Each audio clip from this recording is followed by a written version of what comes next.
Courbons la tête. Dieu bien-aimé, cet après-midi, nous sommes heureux d'avoir le privilège de nous assembler encore une fois. Et toi seul, Seigneur, tu sais combien nos cœurs ont soupiré après cette heure où nous pourrions être de nouveau ici devant ton peuple pour apporter ce message. Nous sentons que c'est vital, qu'il est si urgent cette heure.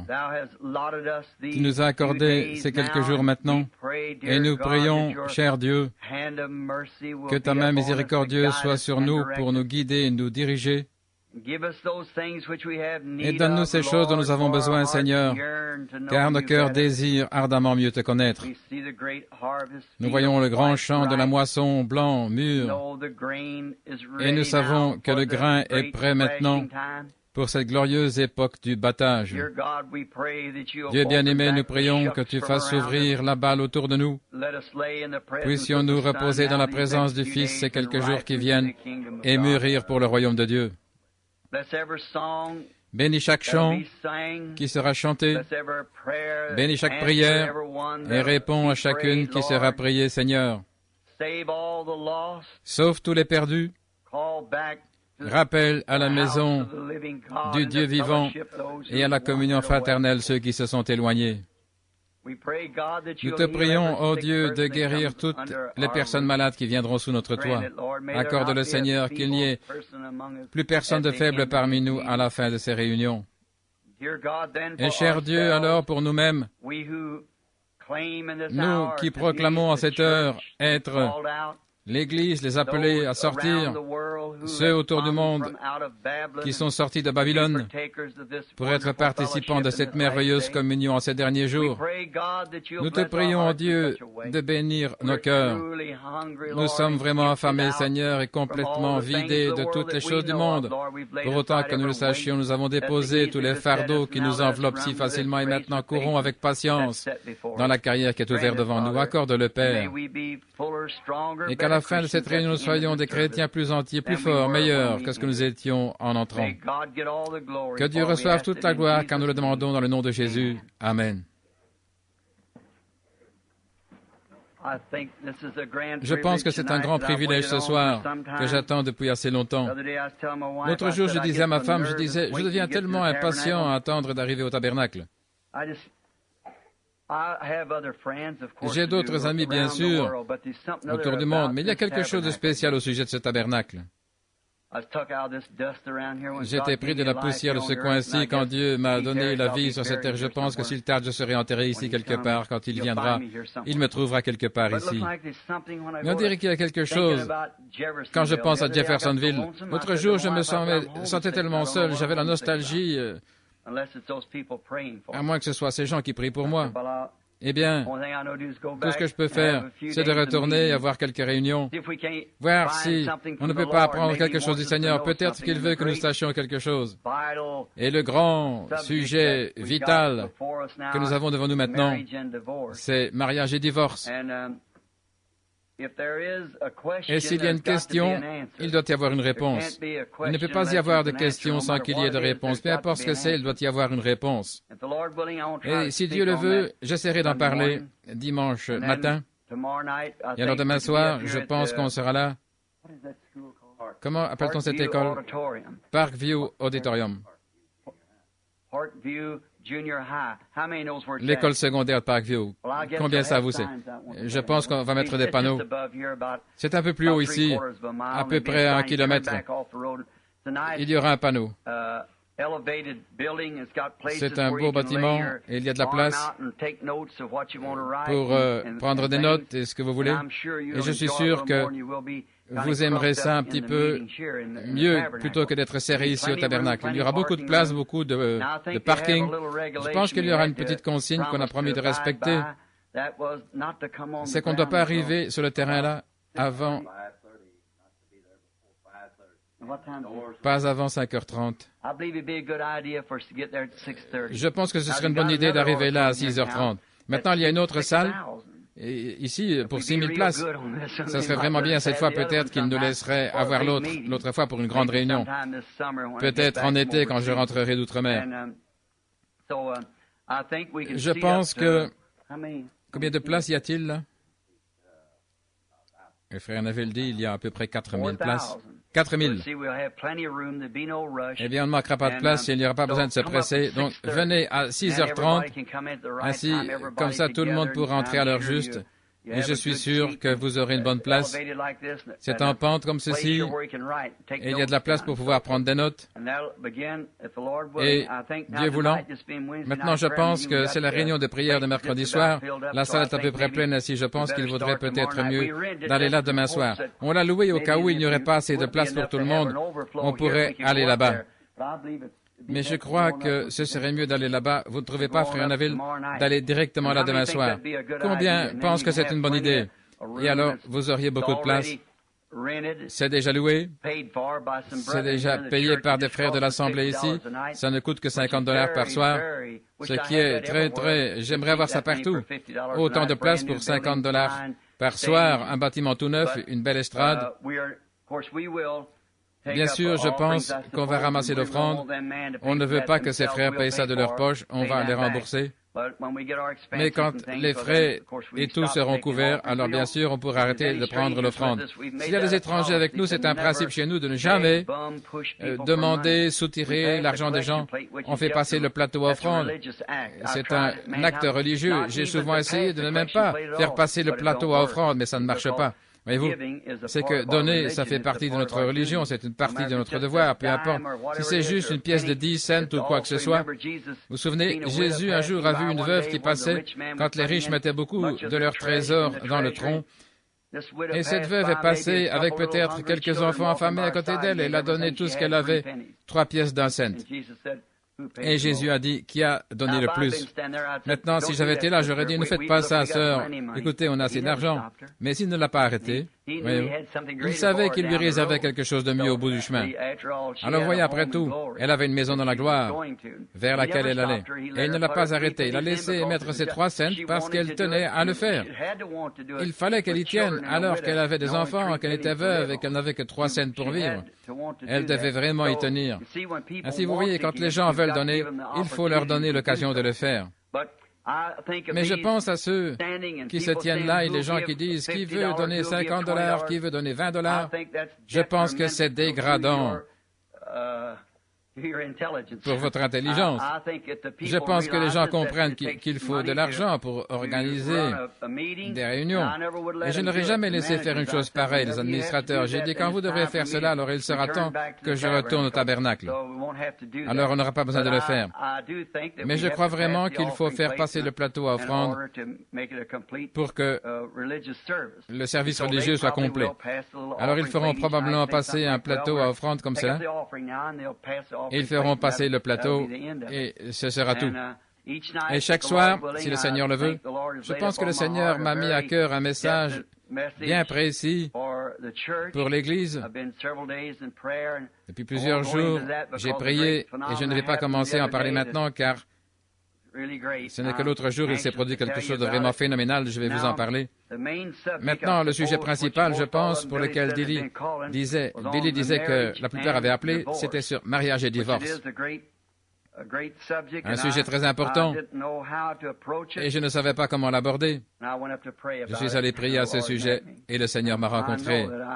Et je sais, moi je ne l'ai pas, mais Dieu me l'a donné, et maintenant je l'ai. Dieu m'a donné la réponse correcte. Voyez? Et je sais que c'est vrai.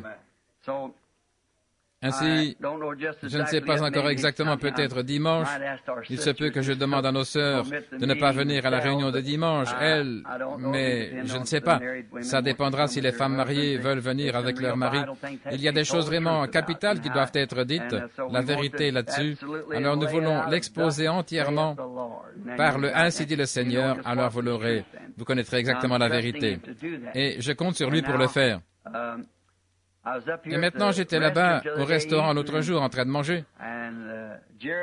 Et Jerry et les autres vous cherchaient. Ils disaient, eh bien, quelqu'un des gars était là. Il disait, quand il avait dit, je vais m'en tirer pas mal cette semaine, il disait, ces 2 prochaines semaines, il y a une réunion là de basketball ou quelque chose comme ça. Et puis il a dit, Branham là-bas va avoir une réunion. Et il a dit, j'aurais beaucoup de monde à nourrir. Au Ranch House, un de ces restaurants là-bas, ils étaient très gentils. Et je suis très content de vous, parce qu'ils ont dit tout plein de bonnes choses à votre sujet là-bas au Ranch House. Le gérant m'a rencontré l'autre jour, j'arrivais vers les 2h30 du matin de l'Arizona, et il a dit, eh bien, frère Branham, j'entends dire que vous allez encore avoir des réunions. J'ai embauché de la main-d'œuvre supplémentaire. Et je vais vous dire une chose, c'est que ces gens qui viennent là-bas, ce sont vraiment des gens bien. Oh, ça m'a fait sentir vraiment bien. Parce qu'après tout, oui, vous êtes un peu comme mes enfants.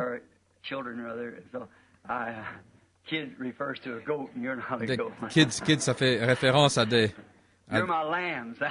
chèvres. Mais non, vous êtes mes agneaux. Vous êtes les agneaux du Seigneur qu'il m'a chargé de nourrir. Et j'ai confiance qu'il me permettra de le faire. On continue notre chemin. En ce qui concerne mariage et divorce, j'ai toujours voulu en parler depuis que ces 7 sceaux, vous savez, tous les mystères devaient être révélés là, dans l'ouverture de ces 7 sceaux, tous les mystères de la Bible. Et je pensais maintenant, comme je commence à devenir vieux, je pense que je ferais mieux au moins de les mettre sur bande au cas où il m'arriverait quelque chose. Alors l'Église se demanderait, on se demande ce qu'il avait à l'esprit, qu'est-ce qu'il aurait dit. Tous ces sujets qui ont l'air d'être si difficiles, je pense qu'avec l'aide du Seigneur, je vais tâcher de vous les apporter. Alors si quelque chose m'arrive, que je doive m'en aller avant qu'il revienne, alors vous aurez l'information. Je pense qu'on a de nouveaux brochures. Je vois Sœur Vail. Je ne sais pas si le docteur Vail est là. Il est probablement dans la réunion, je ne le vois pas. Ah oui, là, tout au fond. Et Frère Vail a écrit un livre. Je crois qu'aujourd'hui, on m'a dit 2. Est-ce correct, Frère Vail? Vous avez 2 livres? Maintenant, je ne sais pas. D'après ce que j'ai compris, chaque personne peut en avoir un exemplaire. C'est ce que j'ai compris, je peux me tromper. Il y a aussi les 7 âges de l'Église qui sont terminés, c'est bien ça, Frère Vail? Et ils sont en train d'être imprimés maintenant, je suis sûr que vous voudrez vous les procurer parce qu'ils apportent la réponse à une foule de questions qui sont dans votre cœur. Et après ça, on va essayer d'avoir les 7 sceaux ouverts, vous savez, dans un livre, pour que chacun puisse le lire, afin qu'il puisse comprendre et qu'il puisse l'étudier. Je trouve que quand c'est écrit, tout d'abord on a pris directement de la bande comme c'était écrit.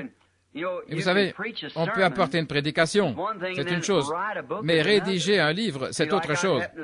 C'est comme s'il m'arrivait d'effleurer un sujet, comme je vous dirais. Maintenant, la semence du serpent, vous voyez. Maintenant, celui qui lirait ce livre, si on transcrivait ça, il se demanderait qu'est-ce que la semence du serpent, voyez-vous. Il ne le saurait pas. Et si ça arrivait dans un endroit comme Princeton ou quelque chose, alors il penserait qu'on est des gens sans intelligence. Alors j'ai demandé à Frère Vail de m'aider un peu avec ça et de garder la même idée, d'arranger la grammaire. Et je suis certain que ma grammaire à moi, ce serait un mystère pour eux, certainement. Frère Vail est vraiment fort là-dedans. Alors, il est... Et puis en faisant ça, je pense que notre précieux frère a dû y trouver un peu d'inspiration en plus d'une certaine manière. Et il a dit qu'il allait lui-même écrire quelques livres en s'inspirant de ceux-là. Alors il en a écrit un qui s'appelle, je crois, Le prophète du XXe siècle, et un autre, L'Église de Laodicée, je crois, ou quelque chose comme ça. Et Billy m'a dit ce soir que je crois qu'il en est arrivé plusieurs milliers aujourd'hui. Quelqu'un les a apportés du Texas. Et ils seront ici. Il va annoncer ça, je pense. À combien ils sont, je pense qu'ils sont déjà payés, je ne suis pas sûr. S'ils le sont, ils vous seront donnés, voyez, gratuitement. Et nous espérons qu'ils vous plairont. Si oui, serrez la main à Frère Vail là derrière et dites-lui combien vous appréciez. Pour moi, je n'ai jamais lu ça. Si je le lisais, je pourrais changer d'avis. Alors, je vais essayer de le lire cette semaine pendant que j'en ai l'occasion, si je le peux. Maintenant, comme on est mercredi soir, notre série de réunions commencera officiellement demain soir.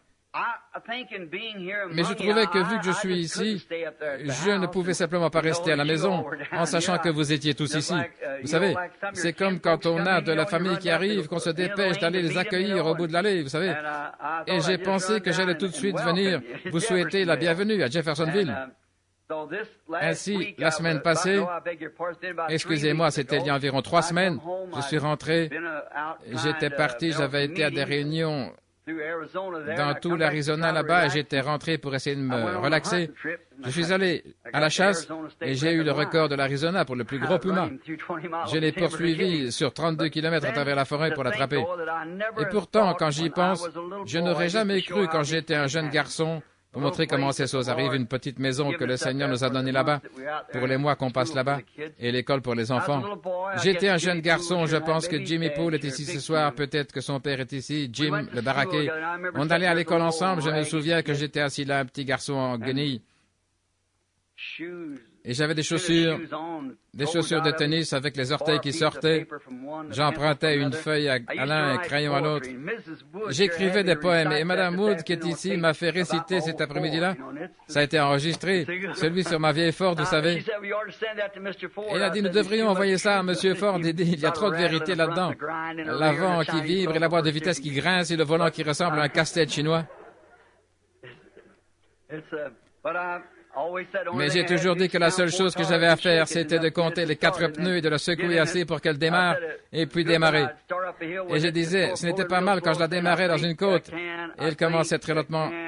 Je pense que j'y arrive, je pense que j'y arrive, je pense que j'y arrive. Et puis de l'autre côté, elle disait, je pensais bien que j'y arriverais, je pensais bien que j'y arriverais. Oui.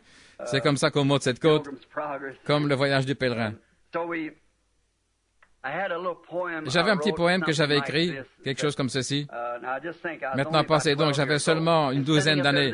Et l'autre jour, j'étais là, je regardais vers le canyon, et j'étais en train de penser que ce puma serait exposé ici dans mon bureau derrière une vitrine, dans une vitrine là de verre. Je pensais à un petit poème, je suis retourné le chercher, quelque chose comme ceci. Pensez seulement comment Dieu. Est-ce que vous croyez que Dieu est dans tout ce qui est inspiré? Dieu doit écrire un chant. Est-ce que vous croyez que Dieu est dans les chants? Jésus l'a dit. Il s'est reporté à David. Ne savez-vous pas ce que David a dit dans les psaumes, vous savez? Pensez à la crucifixion elle-même. David l'a chanté dans le psaume 22. Mon Dieu, pourquoi m'as-tu abandonné? Tous mes os, ils me regardent. Ils percent mes mains et mes pieds. Vous savez, c'était un chant. Les psaumes. C'est un chant.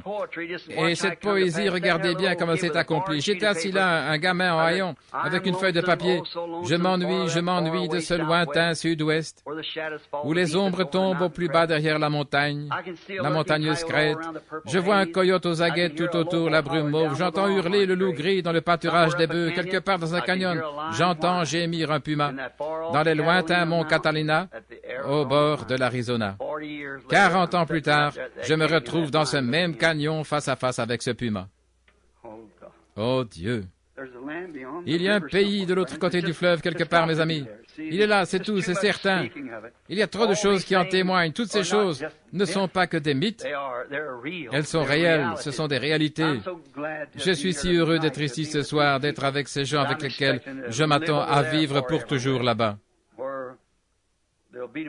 Où il n'y aura plus de maladie, ni mort, ni séparation. Et voyager ne sera plus rien pour nous à ce moment-là. Maintenant, je trouve qu'aucune réunion n'est complète sans qu'on lise la parole. Frère Neville, je me suis avancé tout bonnement. Billy m'avait dit que vous vouliez que je prêche. C'est bien ça, Frère Neville?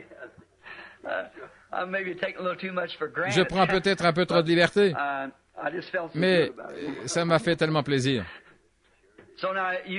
Alors maintenant, vous qui avez des chants et tout, allez voir Frère Neville quand vous allez chanter et on pourra faire ça là-bas. Il y aura à peu près une demi-heure d'introduction et quand on entre tout de suite dans ces messages vraiment profonds et voir ce qu'on verra le Seigneur faire. Et j'ai confiance. Je crois que nous avons la vérité. J'en suis convaincu. Je crois que le blé est tout à fait, que la balle est en train de s'écarter, vous savez. Je donnerai peut-être un petit prélude là-dessus demain soir, vous voyez, sur la balle qui est en train de s'écarter du blé. Mais le blé doit reposer dans la présence du Fils, le soleil, pour mûrir. Et c'est pour ça que nous sommes ici, les amis, pour rester dans la présence du Fils, jusqu'à ce que notre petit groupe de gens ici, jusqu'à ce qu'ils soient tellement mûrs pour Christ qu'ils deviennent du pain sur sa table. Voilà ce que je veux. Et maintenant, avant d'aborder la parole, après avoir récité des poèmes et tout, prions encore. Et puis nous prendrons notre sujet. Cher Jésus, aide-nous maintenant ce soir pour ces quelques mots. Comme nous nous attendons à toi, et nous prions que ta grâce et ta miséricorde soient avec nous, Seigneur, et attendris nos cœurs. Enlève toute la balle, les épines, les chardons. Que les rayons bénis du soleil de Dieu viennent sur la parole, Seigneur. Que nous ayons une réunion si glorieuse qu'il n'y ait plus personne parmi nous qui ne soit sauvé. Tous les enfants seront dans le royaume de Dieu. Ceux qui n'ont pas le baptême de l'Esprit, qu'ils le reçoivent, Père. Que tous les grands mystères que nous devons connaître dans cet âge, Seigneur, nous soit dévoilé et nous verrons Dieu clairement.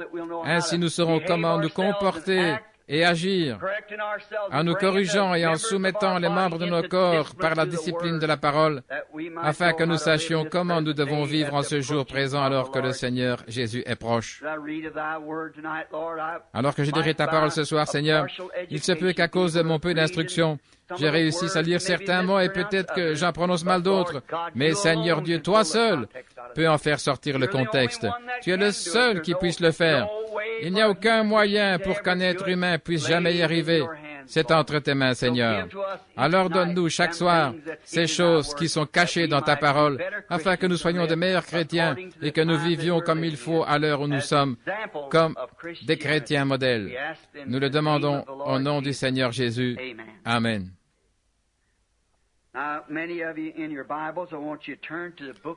Maintenant, beaucoup d'entre vous, si vous voulez prendre le livre de Jonas, on parle tellement souvent de ce que Jonas était rétrograde et tout. J'ai toujours pris le parti de Jonas. Je ne crois pas que Jonas était rétrograde. Je ne crois pas ça. Je crois simplement, des fois on l'utilise en disant que quelqu'un c'est un Jonas. J'en ai déjà parlé d'une autre manière et j'ai dit ce que je pensais là-dessus. Jonas, ce qui était arrivé. La parole de l'Éternel fut adressée à Jonas,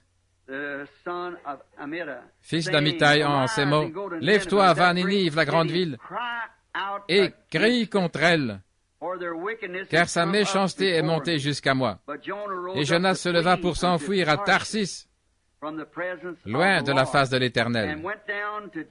Il descendit à Jaffo, et il trouva un navire qui alla, il paya le prix du transport et s'embarqua pour aller avec les passagers à Tarsis, loin de la présence de l'Éternel. Quelle triste fin!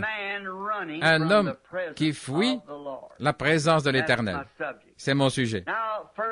Maintenant, tout d'abord, nous voulons penser à ceci. Jonas,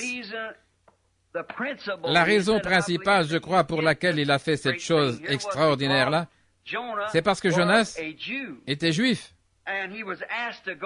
Il lui a été demandé d'aller dans une ville des nations pour crier contre elle, et il pensait qu'il ne serait pas reçu. En effet, les gentils se diraient, « Qu'est-ce que ce juif a à faire avec nous ?» Mais vous voyez, autre chose, ça nous fait voir quelque chose de glorieux ici, c'est que Dieu n'est pas seulement le Dieu des Juifs, mais il est aussi le Dieu des gentils. Il est le Dieu de tous les peuples. Il avait choisi les Juifs. Les Juifs étaient appelés le peuple choisi de Dieu. Ils avaient été choisis pour un appel spécifique, et cet appel, c'était de leur donner la loi, et ils n'arrivaient pas à la garder. Il s'est simplement servi de ce peuple-là pour montrer qu'il était impossible de garder la loi, et qu'il était un Dieu de justice, et que la loi exigeait une vie droite, mais il n'y avait pas de grâce dans la loi pour qu'un homme puisse s'en sortir. La loi n'avait pas expié de peine, mais il a fallu la grâce pour expier la peine que la loi nous avait imposée. Et ici, Jonas, un des petits prophètes de la Bible, a été appelé à descendre dans cette ville. Et là, on voit un exemple de nous tous. Chacun de nous, nous fouillons toujours quelque chose. On fouille les difficultés, on fouille les responsabilités. On a tous tendance à faire cela. On est plus porté à fuir qu'à rester là et à faire face. Vous voyez?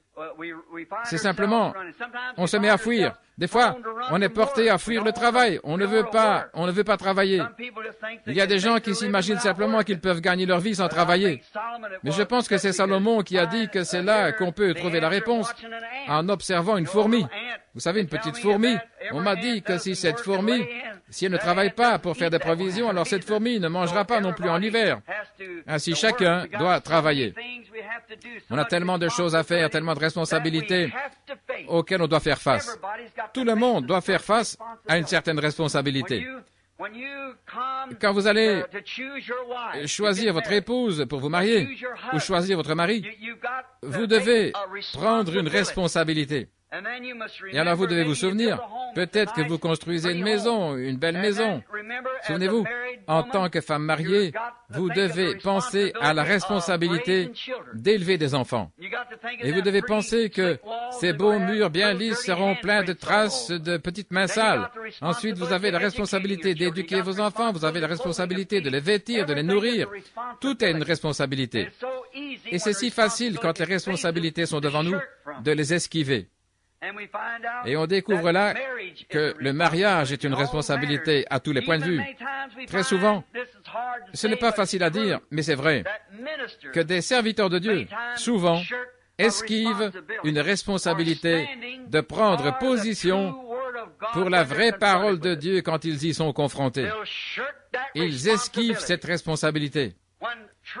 Quand les êtres humains, on est confrontés à la vérité de la parole de Dieu, on a tendance à reculer jusqu'à la dernière limite. Je viens d'avoir une conversation avec mon petit-neveu, là. Il est catholique. J'ai baptisé ce garçon au nom de Jésus-Christ ici, il y a quelques années. Et il s'est mis à sortir avec une fille et il s'est fait catholique. Et j'ai tenu la main de sa mère quand elle est en train de mourir. Elle m'a dit, prends soin de Melvin. Et dernièrement, il a eu des songes. Et chaque jour, la semaine passée, il a eu des songes. Et il a dit, j'entrais dans ton église, oncle Bill, et tu étais là en train de prêcher. J'accourais pour faire une confession et je me suis réveillé. J'ai eu tort. Je lui ai dit, Melvin, tu n'as pas besoin d'interprétation pour ça. Ta place, c'est là-bas. C'est là que tu dois être. C'est ça. Mais d'assumer des responsabilités, parfois, ça nous écorche de faire cela. Comme père, d'assumer la responsabilité de donner une correction à votre enfant. Ces petits-enfants, vous ne voulez pas faire ça. Mais en tant que père ou que mère, vous devez assumer la responsabilité d'élever cet enfant parce que la Bible dit « Ménage la verge et tu gâteras ton fils ». Et ça tient encore bon aux yeux de chaque psychologue qu'il y a dans le monde. Ça reste toujours la vérité de Dieu. S'il y avait plus de cette pratique, on aurait moins de délinquance juvénile et la pourriture qu'on a dans le monde aujourd'hui. Mais la vieille règle d'or du foyer a été transgressée il y a longtemps et ils laissent les enfants faire tout ce qu'ils veulent. Comme je disais, même des prédicateurs vont être confrontés à la vérité et puis ils vont s'en détourner. Voyez? Il semble qu'il y a quelque chose qu'ils ne veulent pas assumer. Ils ne peuvent pas y faire face. Souvent, des gens sont venus me dire, je sais que c'est vrai, frère Branham, mais si je faisais ça, ils me mettraient à la porte de l'église. Et alors? Si vous ne le faites pas, c'est là-haut que vous serez mis à la porte. De toute façon, vous devez être mis à la porte quelque part, voyez-vous. Alors vous faites aussi bien d'y faire face maintenant plutôt que de fuir. Eh bien, je vais aller ici. Retournez-y, c'est sûr. Écoutez encore. Sondez les Écritures. Jésus a dit, sondez les Écritures parce que vous pensez avoir en elles la vie éternelle. Et ce sont elles qui rendent témoignage de moi. Mais on découvre que les gens ne veulent pas faire face à cela. En étant amenés dans la présence de Dieu, et de voir quand Dieu a fait une promesse, et Dieu est tenu par cette promesse. Et quand il fait s'accomplir cette promesse, alors les gens ont peur de faire face à la responsabilité d'assumer le message de l'heure. On trouve ça partout. Qu'en est-il de vous les luthériens? Combien de luthériens ont eu peur? Les gens ont eu peur d'assumer la vérité de Luther quand il est venu avec la justification. Regardez ce que ça vous a coûté. Peut-être votre propre vie de sortir et de confesser ouvertement Jésus-Christ et devenir luthérien. Regardez-vous les méthodistes, comment c'était autrefois. On vous appelait des saints comédiens. Je pense que vous savez ça. Ils entraient dans l'esprit, ils étaient secoués par des spasmes. On disait qu'ils avaient la danse de Saint-Guy. Ce n'est pas les pentecôtistes, c'était les méthodistes, il y a bien des années. Ils étaient secoués, ils tremblaient, ils tombaient sous la puissance de Dieu et on leur versait de l'eau sur la figure. Et on les éventait avec des éventails, on pensait qu'ils étaient évanouis. Et maintenant, on vous considérait comme une bande d'exaltés. Mais vous avez dû, vos mères et vos pères ont dû soit l'accepter, faire face à la vérité et au fait, soit la rejeter. Et vous, les pentecôtistes qui avez reçu la restauration des dons, quand le baptême du Saint-Esprit est sorti, avec le parler en langue et les dons de l'Esprit qui revenaient dans l'Église, eh bien, les méthodistes ont voulu vous mettre à la porte et ils l'ont fait. Mais vous avez dû y faire face. C'est quelque chose que vous deviez faire. Qu'en est-il de la question du baptême au nom de Jésus-Christ? Et vous avez vu que c'était la vérité. Vous avez dû y faire face ou en faire quelque chose. Vous avez une responsabilité. Tout le monde. Et vous devez faire face à ces choses. Très bien. Et puis quand vous voyez en ce jour maintenant, quand la parole de Dieu a fait ses promesses de choses que nous voyons arriver maintenant, alors nous avons la responsabilité soit d'y faire face, soit de nous en éloigner. Vous ne pouvez simplement pas rester neutre, vous devez y faire quelque chose. Quelque chose doit être fait. Vous ne pouvez pas entrer par la porte de cette église et ressortir la même personne que quand vous étiez entré. Vous êtes soit plus loin, soit plus près de Dieu, chaque fois que vous entrez ou que vous sortez. Comme c'est facile pour les gens d'esquiver ces choses. Et je veux qu'on pense à celle-ci, quand on commencera la série de réunions officielles demain soir. Je veux que vous remarquiez que quand on se trouve devant quelque chose, s'il y a une question à ce sujet, s'il y a une question à ce sujet, il doit y avoir une réponse. Par exemple, je disais que je veux aller vers l'ouest et que vous m'indiquiez par là. Eh bien, avant longtemps, je manquerai complètement mon but. Et je vais vers le nord-ouest.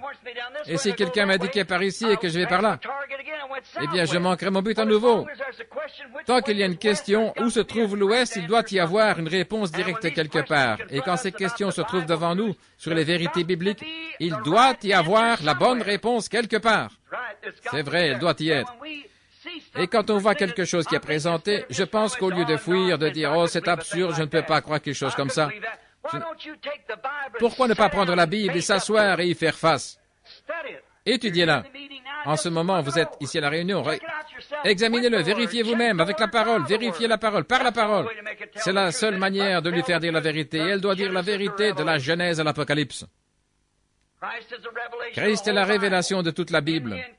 En lui, Christ, toute la plénitude, l'accomplissement de toutes les prophéties de la Bible est réalisé sans condition en Christ Jésus, parce qu'il était Dieu manifesté dans la chair.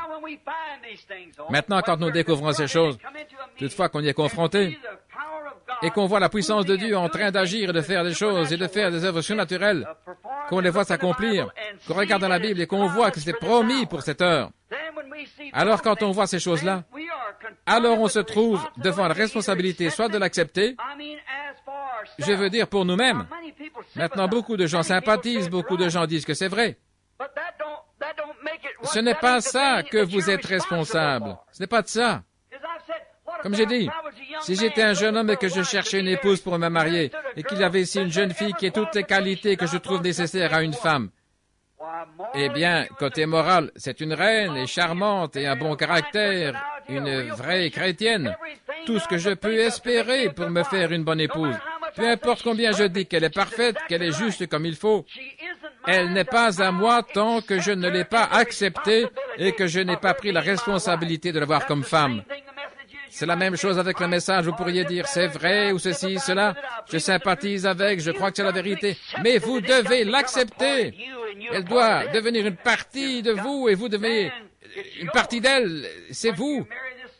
Quand vous épousez cette femme que vous avez choisie, vous devenez un à ce moment-là. C'est comme ça que vous êtes avec Christ. Quand vous le voyez manifesté et rendu réel, alors vous faites partie de lui et il fait partie de vous. Et ensemble, vous êtes une partie du message. Combien on a de navires dénominationnels qui vont à Tarsis pour les Jonas de ce jour-ci?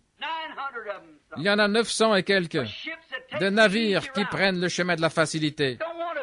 Ils ne veulent pas y faire face. Jonas ne voulait pas faire face le fait d'aller vers les non-juifs. Il ne voulait pas leur apporter ce message cruel là-bas. Dans 40 jours, vous périrez si vous ne vous repentez pas. Ça le rebutait. Il se disait, ces non-juifs, on ne sait pas à quoi s'attendre de leur part. Mais il devait y faire face. Seulement, il a pris le bateau de facilité et il allait vers Tarsis. Il est descendu au fond du bateau et il s'est endormi. Le chemin facile. C'est un chemin facile, c'est un chemin qui a du succès auprès des gens. C'est facile de prendre le chemin où tout le monde vous passe la main dans le dos, vous êtes un brave type, et voici un tel, et le monde vous tient en haute estime. C'est facile de suivre le chemin du grand nombre. Mais quand vous devez faire quelque chose de différent, quand vous devez vous tenir à votre conviction de ce que vous savez être la vérité, c'est là qu'il y a la partie difficile. C'est là que les frictions arrivent. Comme on a souvent chanté ce cantique, qu'il est facile quand on navigue sur une mer calme de se confier dans la force du grand bras de Jéhovah. Mais oh, que les vagues se mettent à souffler, que le vent souffle et soulève les vagues. Alors, qu'est-ce que vous faites? Quelque chose que m'avait raconté une fois, une dame m'avait dit, à propos des voitures à cheval, elle a dit que le cheval s'était emballé avec elle en rentrant de l'église. Qu'est-ce que vous avez fait? J'ai fait confiance au Seigneur jusqu'à ce que les rênes lâchent. Eh bien, c'est là. C'est à ce moment-là de faire confiance au Seigneur. Après que les rennes ont lâché, vous faites confiance aux rennes jusqu'à ce qu'elles lâchent, oui. Et alors on découvre qu'il y a beaucoup de chemins faciles, de bateaux qui vont à Tarsis. C'est facile, pas de responsabilité. Ça va tout seul. Vous avez tout qui vient, tout le monde vous aime bien, et tout le monde, personne n'est en désaccord avec vous, vous n'êtes en désaccord avec personne. Maintenant, n'est-ce que c'est pas une vraie lavette? C'est juste. Aucune personnalité, tout passe, oh n'importe qui, peu importe qui vous êtes, ni ce que vous défendez. En fait, des gens qui ont l'esprit normalement tourné auront plus d'estime pour vous si vous tenez ferme pour votre conviction de ce qui est juste. C'est vrai. Prenez une femme. Elle aura beau ne pas être très attrayante, et quoi qu'elle soit, mais que cette femme prenne position pour les principes de la féminité, qu'elle se tienne comme une dame, et peu importe quel homme a un peu de virilité en lui, il la défendra absolument. On apprécie quelqu'un comme cela qui croit être la vérité et qui le tient ferme pour ce qu'il pense être correct, juste. Vous voyez combien de chrétiens sont maintenant comme des lavettes ramollies. Ils pensent que tout ce qu'il y a à faire, c'est de se joindre à une église, entrer quelque part, mettre leur nom sur un registre ou faire un petit quelque chose, sauter, crier, quelque chose comme ça. Et ils appellent ça la chrétienté. La chrétienté, c'est une vie de tous les jours, rude, vivre pour Dieu dans le monde présent. C'est avoir le feu et l'amour de Dieu qui brûlent constamment dans le cœur, qui vous enflamment et qui vous font aller là-bas dehors avec les gens et faire des convertis à Christ. Des responsabilités. Mais c'est facile de suivre le train du monde, c'est facile de suivre le courant. Allez là-bas vous asseoir dans votre bateau sur la rivière, prenez vos rames et mettez-vous à ramer à contre-courant. Vous n'allez pas bien vite et c'est dur. Mais lâchez seulement les rames et regardez à quelle vitesse vous passez devant les arbres en descendant. Mais regardez où vous allez. Quand les choses flottent facilement, souvenez-vous, vous allez vers une grande cataracte, là, une cascade, vous allez vers les chutes, et avant longtemps, vous allez être précipité dans ces chutes, de flotter simplement avec le monde facilement comme ça. Vous ne voulez pas cela, non, monsieur. Mais vous devez accepter votre responsabilité. Maintenant, vous le croyez, et vous pensez que c'est la vérité. Et la responsabilité que Dieu nous a donnée aujourd'hui, c'est d'apporter ce message. Et comme je deviens plus âgé, je sais que mes jours raccourcissent. Je ressens cette responsabilité plus que jamais. Avancez sans relâche. Nous devons le faire. Nous devons nous y mettre partout où nous allons et annoncer le message et dire aux gens que Jésus-Christ revient, qu'il est Dieu et qu'il vient bientôt. Il ne reste aucun espoir pour le monde que la venue du Seigneur. Là-bas au fond, je vois des amis qui étaient avec moi là-haut quand l'ange du Seigneur. Ces gars ici, je pense qu'ils ont trouvé l'endroit où ça s'est passé là-haut. Et souvenez-vous simplement ce que le Seigneur a dit là, frère Wood, il montait la colline. Il était en quelque sorte en train de pleurer parce que sa femme était malade. Et le Seigneur a dit, ramasse ce caillou et lance-le en l'air et dit, ainsi dit le Seigneur. Et j'ai fait ça. Et frère Wood est assis comme témoin. J'ai dit, frère Wood, il ne se passera pas longtemps avant que tu vois quelque chose arriver. Et le lendemain, pendant qu'on était debout là, tous ensemble, et beaucoup de ces hommes sont ici même ce soir, un jeune prédicateur était là. J'ai remarqué, je venais de le rencontrer le soir avant. Il était dans notre camp, il était monté pour être avec nous. Et il m'a dit, frère Branham, est-ce qu'il vous arrive d'avoir des visions comme cela? J'ai dit, oui, monsieur, mais je viens ici pour m'en éloigner, en quelque sorte, me reposer. Il a dit, eh bien, bien sûr, il me montre des choses ici. Et j'ai dit, juste de l'autre côté de la colline ici, c'est là que les 7 anges sont apparus. Oui, je comprends, il a dit. J'étais un des commanditaires de vos réunions là-bas en Californie. J'ai dit, eh bien, je suis content d'apprendre cela. Et pendant que je me tenais là, j'ai regardé autour et j'ai vu un docteur assez corpulent qui lui examinait les yeux. Je l'ai entendu dire, vous allez perdre cet œil, parce qu'il y a une allergie là-dedans. Et je l'ai soigné pendant 2 ans et vous allez perdre cet œil. La raison pour laquelle vous m'avez demandé ça, c'est parce que votre médecin vous a dit l'autre jour que vous alliez perdre cet œil. Et il a dit, c'est vrai. Et il regardait comme cela. Et j'ai vu sa mère enlever un de ses bas et tenir son pied avec des petites tumeurs qui pendaient entre ses orteils un peu partout là sur sa jambe. Elle disait, si tu vois frère Branham, dis-lui de prier pour ça. Et je lui ai dit, votre mère a sorti son pied comme ça. Elle a plein de petites tumeurs sur ses orteils comme ça. Et elle a dit, demande à frère Branham de prier. Il a dit, frère Branham, c'est la vérité. J'ai regardé, quand je l'ai fait, j'ai vu là qu'il se tenait en me regardant. Des yeux, tout ce qu'il y a de plus clair. Je l'ai rencontré cet automne. Il avait de meilleurs yeux que n'importe qui dans le camp. Et le Seigneur l'a guéri et lui a redonné la santé. Pendant que j'étais là debout, Le Seigneur me parlait, le jugement va bientôt frapper la côte ouest. Et il a dit, va là-bas, à côté de ce foyer. Et j'avais une pelle à la main, j'ai marché pour aller là. Et frère Roy Robertson, on le connaît tous ici. Il n'est pas ici ce soir, pourtant que je sache, il est là-bas en Arizona. Il est le président des administrateurs ici, et je savais que c'était un ancien combattant. Et quelque chose allait se passer, une belle matinée calme vers 10 heures du matin. Et les gars étaient tous là, 10, 12, en train de démonter les tentes. J'ai marché en disant, Roy, cache-toi vite, quelque chose est sur le point d'arriver. Je n'ai pas pu lui en dire plus. Et le tourbillon de Dieu est descendu du ciel, il a claqué comme ça, il a fait trembler les collines. Il est entré dans cette montagne, il a ouvert une tranchée de tour environ 1,50 m de hauteur. Il a arraché la cime de tous ces arbres. Pendant que les pierres sortaient, il est monté en l'air, il est redescendu. Dans un autre grand baptême, il a frappé la montagne d'un bout à l'autre.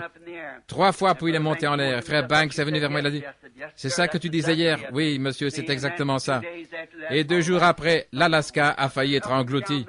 Et cette côte ouest n'a pas arrêté d'être secouée, les tonnerres et les poussées et tout ce qui se passe. Et l'un de ces jours, elle va glisser dans l'océan, c'est vrai. Qu'est-ce que c'est? Nous vivons à l'heure de la venue du Seigneur. Quand on voit s'élever des ismes et toutes ces différentes choses, on sait qu'il doit y avoir une vraie réponse à cela.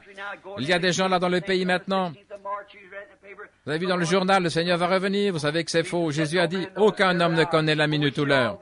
Quand on voit toutes ces choses, et les choses qui se produisent comme cela, il y a forcément la vraie réponse quelque part. Il doit y avoir une vérité.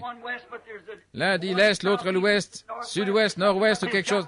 Mais il y a forcément la vraie réponse quelque part au problème. Esquivez ça, nous devons dire aux gens que nous vivons aux heures de la venue du Fils de Dieu. Nous voulons veiller. Et Dieu, être en marche tout le temps, prêt à donner à un homme une réponse juste. Ça a toujours été comme ça. C'est dans l'homme. Il s'est esquivé et il s'est éloigné de Dieu depuis Adam dans le Jardin d'Éden. Quand Adam était dans le Jardin d'Éden, quand il s'est trouvé devant la responsabilité de faire son choix, est-ce qu'il resterait avec Dieu ou est-ce qu'il irait avec sa femme? Il a dû faire face à cette responsabilité. Il devait soit prendre ce que sa femme avait dit, soit ce que Dieu avait dit. Et quand il a choisi de suivre la voie de sa femme, quand il a fait ça, alors il a perdu sa condition originelle. Et il a soumis le monde entier à la mort. Quand il a dû prendre la responsabilité, soit d'accepter une lumière nouvelle que sa femme avait trouvée, mais qui était contraire. Oh Dieu, pensez-y. Dieu leur avait seulement donné environ 8 ou 10 mots à garder. Mais de cet arbre-là, tu n'en mangeras pas. C'est tout ce qu'ils devaient garder, et même avec juste ça comme parole, ils l'ont transgressé. Alors Adam a dû faire face. Est-ce que je vais faire ce que ma femme m'a dit de faire, ou est-ce que je vais faire ce que Dieu m'a dit de faire? Et il s'est éloigné les yeux ouverts. Il devait prendre la responsabilité. Ça a précipité la race humaine tout entière dans la mort. Alors cet autre Adam est venu qui était Christ. Il n'y a jamais eu quelqu'un comme lui. Quelqu'un dire qu'il n'était pas Dieu. Son caractère unique a prouvé qu'il était Dieu. Il n'y a jamais eu une créature qui a vécu comme lui. Il vivait dans un monde à lui. Il est né en dehors du domaine naturel. Alléluia. Il est le Créateur lui-même, fait chair. Qui aurait jamais pu se tenir où il s'est tenu? Qui a jamais parlé comme lui? Qui aurait jamais pu dire les choses qu'il a dites? Qui aurait jamais pu faire les choses qu'il a faites? Son caractère unique a prouvé qu'il était Dieu. Il n'y a aucun prophète ou quoi que ce soit d'autre qui aurait pu faire ce qu'il a fait. Et qui aurait pu appeler les morts à sortir de la tombe, qui aurait pu arrêter le ciel et faire tout ce qu'il voulait. Il était Dieu. Qui aurait pu jamais prendre sa place?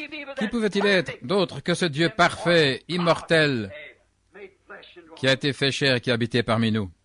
Il n'y a jamais rien eu qui lui soit comparable. Il vivait dans un monde à lui. Aucun homme n'a jamais parlé comme lui. Dès qu'il ouvrait la bouche, il y avait quelque chose là qui était différent de n'importe qui d'autre. Quelqu'un a dit qu'il était seulement un homme ordinaire. Je proteste. Il était Dieu. Voilà ce qu'il était. Car aucun homme n'a jamais parlé comme lui. Aucun homme n'aurait pu parler comme lui. Parce qu'il était la parole vivante elle-même, faite chair. La manifestation de la plénitude de Dieu. Je l'admets, les prophètes avaient leur message. Ils l'avaient à l'époque, ils l'ont aujourd'hui. Mais là, il y avait dans un corps la plénitude de la divinité manifestée. Il était l'unique. Et c'est lui qui a dû affronter la question.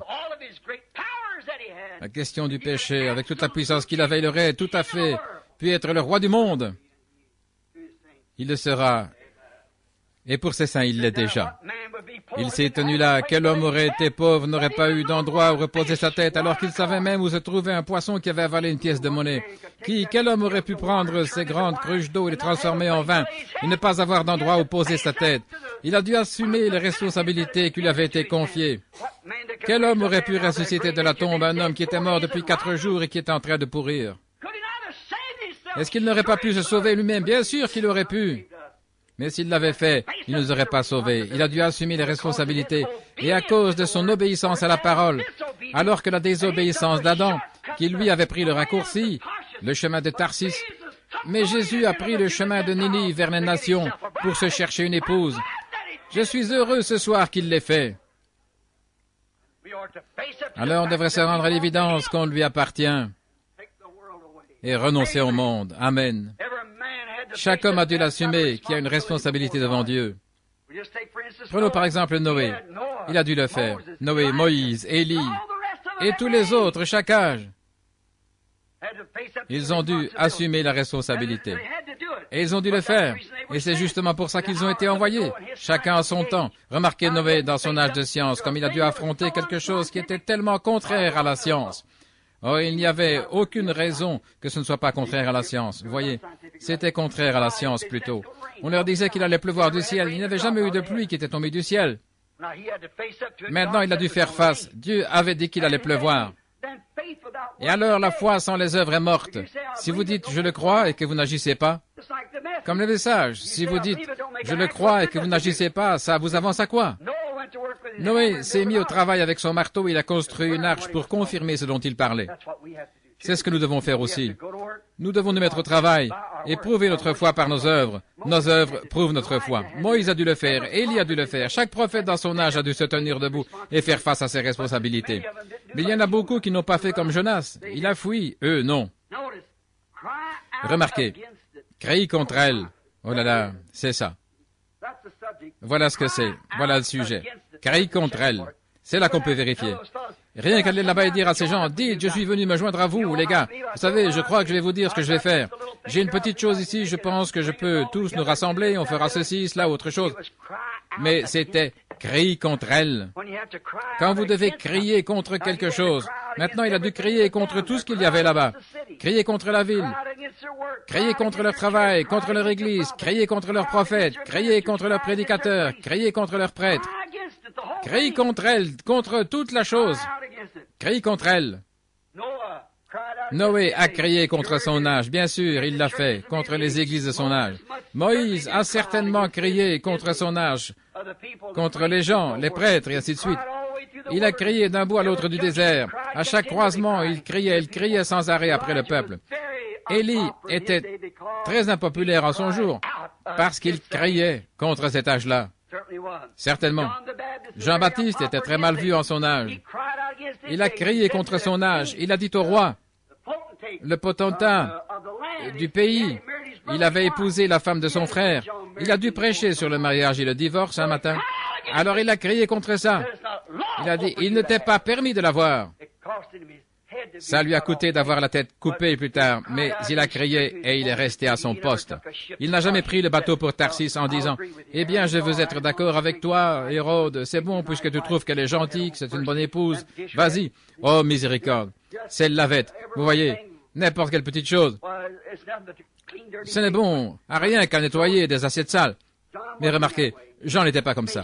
Il a pris le taureau par les cornes, il a dit, « Il ne t'est pas permis de l'avoir. » Oui, monsieur. Et il s'est levé contre ça. Ils n'ont pas fui, Jean ne l'a pas fait. Ils sont restés là et ils ont regardé les choses en face. Un jour, Moïse a essayé de fuir comme Jonas, mais Dieu l'a ramené. Beaucoup ont essayé d'échapper. Écoutez, si Dieu vous a appelé et que vous êtes sûr que Dieu est dans le message, rien ne pourra vous faire reculer. Ça n'a pas fait reculer Jonas. Non, monsieur. Amos, il y a bien longtemps, s'était écrié. Il a dit, le lion a rugi. Qui ne serait effrayé? Et Dieu a parlé. Qui ne prophétiserait? Qui ne prophétiserait? Quand on voit Dieu parler et dire qu'une certaine chose va arriver, et la voilà qui arrive. Un lion rugit, tout le monde a peur. Oui, monsieur, si vous en avez déjà entendu un rugir dans la jungle, vous pouvez entendre cela qui miaule dans les cages ici, des lions apprivoisés. Mais vous devriez une fois entendre un rugir, un vrai, un sauvage. Ça fait tomber les pierres des montagnes. À 100 mètres, je ne comprends pas comment tant de vacarme peut sortir de ses poumons. Il baisse la tête, sa crinière. C'est comme un coup de canon quand il fait sortir ce grand rugissement. Qui ne pourrait pas avoir peur? Oh, on dit que si jamais vous êtes tué par un lion, c'est sans douleur. Il vous fait mourir de peur avant de vous attraper. Voyez, vous ne le sentez pas. Il vous épouvante par ce gros rugissement féroce, et le voilà sur vous en une fraction de seconde. Il a dit, le lion a rugi, qui ne serait effrayé. Dieu a parlé? Qui ne prophétiserait? Quand vous voyez Dieu faire quelque chose, vous dites, il se peut que je ne sois pas prophète. Jonas a dit, il se peut que je ne sois pas prophète ni fils de prophète. Mais Dieu a parlé, qui ne prophétiserait? Il se peut que je ne sois pas un prophète, il se peut que je ne sois pas ceci, cela ou autre chose. Quand je vois Dieu faire quelque chose, et que je le vois ici dans la parole, qui peut se taire et rester tranquille? Bien sûr, il l'a fait. On ne peut pas non plus se cacher derrière des credos et tous ces groupes ici descendre à Tarsis. On ne veut pas aller avec ces groupes. Mais il y en a beaucoup comme Adam qui font la même chose. Ils essaient de se faire un substitut à quelque chose. Ils essaient de trouver un moyen de s'en sortir, un substitut. Une fois qu'ils savent qu'ils ont tort, quand ils sont confrontés à la vérité, il a suivi sa femme, il a fait exactement ce que Dieu lui avait dit de ne pas faire. Il avançait tout droit, il a fait quand même. Et alors il s'est retrouvé nu, là, tous les deux dans le jardin d'Éden. Leurs yeux se sont ouverts, ils savaient ce qui était bien et ce qui était mal à ce moment-là. Il a essayé de trouver un substitut pour se couvrir avec cela. Maintenant, c'est à peu près comme ça qu'on fait aujourd'hui. Une excuse. Eh bien, je vais te dire, si c'était ceci ou cela, si. Voyez-vous, mais vous devez faire face à la chose. Ou bien c'est juste, ou bien c'est faux. Si c'est juste, consentez à ça. Si c'est faux, éloignez-vous-en. C'est tout. Trouvez ce qui est juste.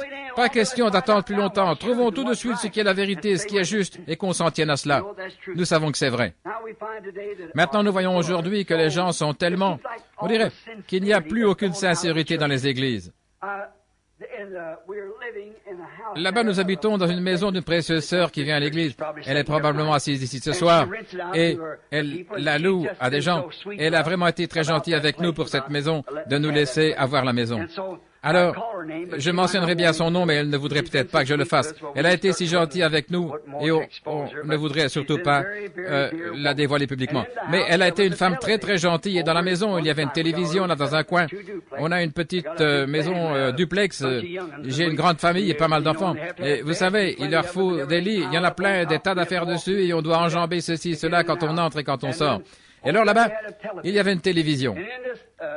Et sur cette télé, le dimanche matin, ces enfants se sont mis à regarder un genre d'émission où on chante des cantiques. Vous savez, il y aurait presque eu de quoi vous faire honte s'il n'y avait pas un vrai christianisme quelque part sur lequel vous puissiez mettre la main, de voir ce que les gens appellent christianisme. On dirait qu'il n'y a plus aucune sincérité. On dirait, oh, c'est affreux de les voir brandir le poing et se battre à l'écran tout en essayant de chanter des cantiques et tout ça. Et ils font des blagues que même un marin ne ferait pas. Ils disent tout ce qui leur passe par la tête, ils plaisantent et ils font n'importe quoi. Vous savez, on dirait que le caractère sacré du christianisme a perdu sa place. Maintenant, je vais à l'église et je vois le pasteur monter sur l'estrade et annoncer qu'il va y avoir un concours de natation. Toutes les femmes vont mettre leur maillot de bain et elles vont toutes aller là. Il va y avoir un concours de natation pour les femmes. Et il va y avoir un genre de fête, du poulet frit, jouer au loto et un tas de choses comme cela. À mon avis, ça enlève la sincérité authentique du christianisme. On se permet n'importe quoi. En venant ici, j'ai remarqué, vous savez, on voit de plus en plus nos sœurs qui portent des shorts ici où il fait froid, qu'on en voit là-bas où il fait chaud. C'est vrai. Là-bas où il fait vraiment chaud, il n'y en a pas tellement qui en portent. Mais ici, où il fait froid, elles le font, vous voyez. Elles ne se rendent pas compte que c'est le diable qui fait ça. Maintenant, si c'était pour être bien, pour être plus à l'aise, ce serait autre chose. C'est un homme. Je trouve que c'est affreux avoir un homme, mais avoir ça sur un homme. Mais on ne fait pas attention à un homme. Mais la femme, son corps est sacré et elle doit le garder sacré. Et de voir des vieux, on peut voir les gens aujourd'hui, il y a deux esprits. Et l'un d'eux, c'est le Saint-Esprit et l'autre, c'est un esprit malsain, qui n'est pas saint. Et c'est par ça qu'on est gouverné. Et les deux sont religieux. Et voilà une écriture pour cela. Ils sont deux religieux. Comme Jacob et Ésaü, tous les deux religieux. Comme Caïn et Abel, tous les deux religieux. Comme Judas et Jésus, tous les deux religieux. Et on le voit aujourd'hui, religieux des deux côtés. Vous voyez, c'est le même esprit. Les gens meurent, mais l'esprit ne meurt pas. Il continue. Tous les deux religieux. Il y a un côté qui possède le Saint-Esprit, ceux-là vivent la vie qu'ils doivent vivre, et ils marchent dans la piété et l'honnêteté. Ils ne vous rouleraient pas d'un centime. Ils font tout aussi honnêtement qu'ils peuvent pour vous aider. Et les autres, aussi gentils qu'on peut l'être. Et les autres, on voit, c'est tout à fait l'inverse. Et pourtant, tous les deux sont des esprits religieux. Les deux. L'un, le Saint-Esprit, et l'autre, un esprit qui n'est pas saint. Et vous remarquez, même s'ils se disent religieux, ils vont se moquer de vous, ils vont vous traiter de saints comédiens, de traités d'exaltés. Ils ne tiennent pas compte de l'immuable parole de Dieu comme si elle n'avait jamais été écrite. Vous avez beau dire, bon, écoutez, si le baptême, j'ai le Saint-Esprit. Et vous êtes là, un cigare à la main, en train de fumer? Oui, j'ai le Saint-Esprit. Moi, je ne pense pas que ce soit mal de prendre un petit verre. Oui. Et vous avez remarqué, moi, je ne pense pas. Mais Dieu, lui, il pense autrement, vous voyez, d'après sa parole. Et ce qu'ils font, en fait, ils crachent dessus, c'est tout à fait ça. Tout comme ce type-là, cet infirme qui est arrivé en rampant cette fois-là, quand David était excommunié de son trône. Il montait la montagne des Oliviers, il s'en allait en pleurant alors qu'il montait, il regardait en arrière. Et ce type-là est sorti en se traînant là, et il lui a craché dessus, et le garde l'a dit, je laisserai la tête de ce chien sur lui qui crache sur mon roi. David a dit, laisse-le, voyez, ils ont craché dessus. Et 800 ans plus tard, ils ont aussi craché sur son fils Jésus-Christ. Et aujourd'hui, ils crachent encore dessus, comme si ce n'était. Ils n'ont aucun respect, ils s'en fichent, ils haussent les épaules et ils s'en vont. Ils vous rient au nez. Pourquoi? Ils sont sur un bateau pour Tarsis. Cet appel à Dieu, vous devez crier contre le mal, crier contre le péché, crier contre ce qui est faux. Maintenant, souvenez-vous, ce sera... Dites donc l'heure, vous savez, j'ai 2 heures de décalage. À Tucson, il est seulement 7h10. Et je commence à ne plus trop être à ma place ici. Bon, très bien. Maintenant, souvenez-vous qu'on devra répondre. Souvenez-vous, ceux qui crachent sur Christ devront en répondre. Quand David est revenu de son exil, quand il avait fui, quand il est revenu, souvenez-vous que ce type-là s'est jeté face contre terre, il a imploré sa miséricorde, il avait craché sur David quand il sortait, mais il aurait été prêt à baigner ses pieds de larmes quand il est revenu. Et un jour, ceux qui ont percé Jésus le verront, et ceux qui le percent aujourd'hui le verront aussi. Un jour, ça les rattrapera. Souvenez-vous, Apocalypse 22, il exige de nous que nous gardions chaque parole qu'il a écrite, chaque parole. Maintenant, nous savons que sa présence est ici, c'est confirmé, nous l'avons. Et nous confions que ce sera encore confirmé parmi nous cette semaine, que les malades seront guéris, que de grandes choses vont se passer. Nous ne voulons pas l'opinion populaire, nous voulons la vérité. Nous ne voulons pas accepter autre chose que ce que Dieu a dit être la vérité. Mais sachez que vos péchés vous atteindront toujours. S'ils ne font pas ici, ils vous atteindront au jugement. Alors, quelque part, ça vous rattrapera. Mais si vous êtes un vrai chrétien, vraiment appelé comme Jonas, alors Dieu a déjà payé le prix de votre voyage. Descendez donc de ce bateau pour Tarsis. Dieu vous a prédestiné à cette vie. Oui, monsieur, si vous êtes un vrai enfant de Dieu appelé, venez à Christ. Entrez dans sa plénitude. Votre voyage est payé. Vers où? Il est payé vers Ninive, pas vers Tarsis. Vous êtes prédestinés.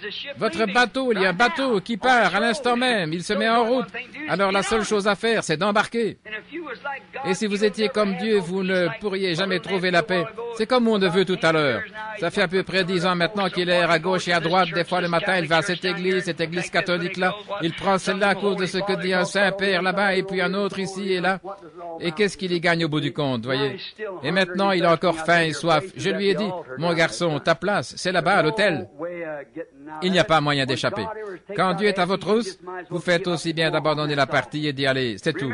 Souvenez-vous, Dieu, eh bien, Dieu était dans le bateau, Dieu était dans la tempête, Dieu était dans le poisson et partout où il allait, Dieu était là. Oui, Dieu est là. Et ça n'arrêtera pas de vous poursuivre. Alors pourquoi attendre plus longtemps? Commençons ce réveil comme il faut, c'est ça.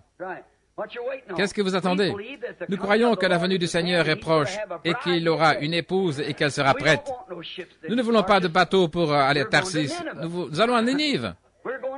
Nous allons dans la gloire. C'est juste, nous allons là où Dieu va vous bénir. C'est ce que nous voulons faire. Rester dans la présence de Dieu, alors avec nos cœurs, pas tellement nos mains, mais nos cœurs devant Dieu, jusqu'à ce qu'il nous ait imprégnés et réimprégnés comme ça des rayons de sa gloire, et qu'il ait cuit en nous sa bonté, qu'il ait fait mûrir ce que nous avons pour que ça devienne une réalité, et qu'alors nous puissions montrer à d'autres que Jésus-Christ est vivant. Oh là là, nous voulons croire cela. Et souvenez-vous, partout où Jonas allait, Dieu était dans le bateau, Dieu était dans la tempête, Dieu était dans le poisson. Il a continué à suivre Jonas jusqu'à ce que sa volonté parfaite se fasse. C'est vrai. Et si jamais il est à votre hausse, vous pouvez vous esquiver par ici ou par là, mais vous serez malheureux tant que vous ne reviendrez pas faire la chose que vous aviez commencé à faire pour lui au départ. Ne fouillez pas la présence de Dieu. Faites-y face. Si vous croyez que c'est la vérité, ça vaut la peine de vivre pour elle, de mourir pour elle et tout le reste. Et si jamais il vous a confirmé que c'est la vérité, alors, pas moyen de fuir, nulle part. Il sera là de toute façon. Vous ne pouvez pas le faire. Par le prophète auquel il avait pourvu, celui qui l'avait ordonné d'aller là-bas pour apporter ses messages, on pourrait penser qu'il aurait pu envoyer un autre prophète. Mais c'est Jonas qui l'avait ordonné. Et même Élie n'aurait pas pu faire l'affaire. Jérémie n'aurait pas fait l'affaire. Moïse n'aurait pas pu le faire. C'est Jonas qui devait aller à Ninive. Un point, voilà tout. Il l'a commissionné, il lui a dit d'y aller, et quand il dit « Va là-bas, Jonas, va à Ninive », personne d'autre que Jonas ne pouvait y aller. Et quand Dieu vous dit quelque chose, il faut que vous le fassiez. Et personne d'autre que vous, voyez. On n'a qu'à l'accepter et aller le faire. Nous croyons que nous vivons à l'heure où Dieu est en train de faire quelque chose. Nous croyons que nous vivons maintenant parmi eux maintenant. Je crois que je prêche ce soir à cette assemblée qui est là, en train d'attendre pour mûrir. Je le crois vraiment de tout mon cœur. Je dirais que c'est maintenant comme ça a toujours été. Maintenant, nous croyons que l'heure est venue où Jean 14:12 doit s'accomplir. Nous croyons que Malachie 4 doit s'accomplir. Nous croyons que Luc 17:30 doit s'accomplir. Nous croyons que toutes les prophéties qu'il a annoncées devront s'accomplir en ce jour. Nous croyons qu'elles doivent s'accomplir et nous croyons que nous les voyons s'accomplir maintenant même. C'est exactement vrai. Cessez de fuir. Ne sortez pas de sa présence, mais entrez dans sa présence. C'est vrai. Et je sais que c'est ce que vous désirez. Parce que là-dehors, j'ai vu des plaques d'immatriculation du Texas, de Louisiane et de partout. C'est pour ça que nous sommes ici. Pas pour fuir sa présence, mais pour accourir dans sa présence. Revenez. Descendez. Si vous étiez un Jonas, si vous êtes demandé où aller et que faire, venez embarquer avec nous sur le bateau. Nous allons à Tarsis pour crier. Ou à Ninive, pour crier. Nous laissons ce bateau pour Tarsis y aller s'ils veulent. Mais nous avons un devoir envers Dieu, un message dont nous sommes responsables. Alors pendant la semaine qui vient, ce soir, c'est juste un petit préliminaire pour que vous sachiez. Mais je crie, frère, c'est que je suis seul responsable d'un message. Et vous les prédicateurs qui êtes assis ici, je ne suis pas ici pour vous blesser, et vous les femmes et les hommes. Quand nous viendrons à cette affaire de mariage et divorce, j'ai dit ça pour faire comprendre ceci, c'est que je ne suis responsable qu'envers Dieu. Et puis je suis responsable envers vous aussi, responsable de vous dire la vérité. Et je ne vous dirai rien d'autre que la vérité à condition que Dieu me fasse connaître la vérité. Tant que je ne connaîtrai pas la vérité, je ne dirai rien à ce sujet, voyez-vous, je ne dirai rien. Mais je crois vraiment que Dieu me montre la vérité sur le mariage et le divorce, et j'ai confiance qu'il me permettra de le faire sortir. Et d'autres messages que j'ai l'intention d'apporter cette semaine, ce sont qui est ce Melchisédek, où Dieu a-t-il choisi de mettre son nom, et d'autres choses comme cela, qui sont des messages à venir, et les douleurs de l'enfantement, et certaines autres choses dans le même ordre. Et pour compléter un homme qui choisit son épouse et certaines choses, ces messages-là, et je voudrais en parler cette semaine, mais je voudrais seulement que l'Assemblée... Eh bien, s'il y avait un prédicateur ici, mes frères, je ne suis pas ici pour que vos membres... Je ne veux pas que certains de vos membres tourniez dans votre église en disant « Frère Branham a dit ceci, cela ». Je suis lié par un message qui m'a été donné par le Dieu Tout-Puissant. Et je me tiens ce soir, Dieu sait que c'est la vérité. Là, au bord de la rivière, il y a peut-être des gens qui étaient là. Quand l'ange du Seigneur est descendu et m'a dit ce qu'il m'a dit en 33, tout près d'ici, en descendant la rue Spring, Si vous n'êtes pas d'ici, suivez la rue tout droit, c'est au coin de la rue Spring. Là, vous arrivez au fleuve. C'est là qu'en 1933, ce qui fait qu'il doit y avoir dans les 32 ans de cela, il y a 32 ans. Et de voir comment depuis ce jour-là, il a fait arriver ça. On est sorti pour apporter le message, on a vu les malades guéris, les aveugles, les infirmes, les boiteux, les estropiés et tout. On a même vu des morts dont le décès avait été constaté être ressuscités d'entre les morts, des gens mourir et être ramenés à la vie et toutes ces choses. Si un message est proclamé, il y a des signes et des prodiges. Et on verrait encore cette même école de pensée-là qu'on avait. Ça ne venait pas de Dieu, Dieu n'a pas besoin de... Dieu cherche à attirer votre attention sur quelque chose. Et alors quand Jésus est sorti, il s'est mis à guérir les malades, à faire des grandes œuvres et tout. Toujours, Jésus l'a fait, Moïse et Jésus l'ont fait, et les apôtres aussi. Et il fait la même chose aujourd'hui, quand il envoie une réunion comme cela, des réveils, qu'il entreprend une réunion sur la terre, et qu'il se met à faire de grands signes et des prodiges. Et puis que vous voyez revenir ce même enseignement d'avant, il y a quelque chose qui ne va pas quelque part. Il y a quelque chose de nouveau qui vient. Quand Jésus est venu, c'est un bon rabbin, il pouvait aller à n'importe quelle chaire et prêcher quand il guérissait les malades. Oh, il l'aimait bien là, à ce moment-là. Mais un jour, quand il s'est assis, qu'il a dit « Moi et mon Père, nous sommes un ».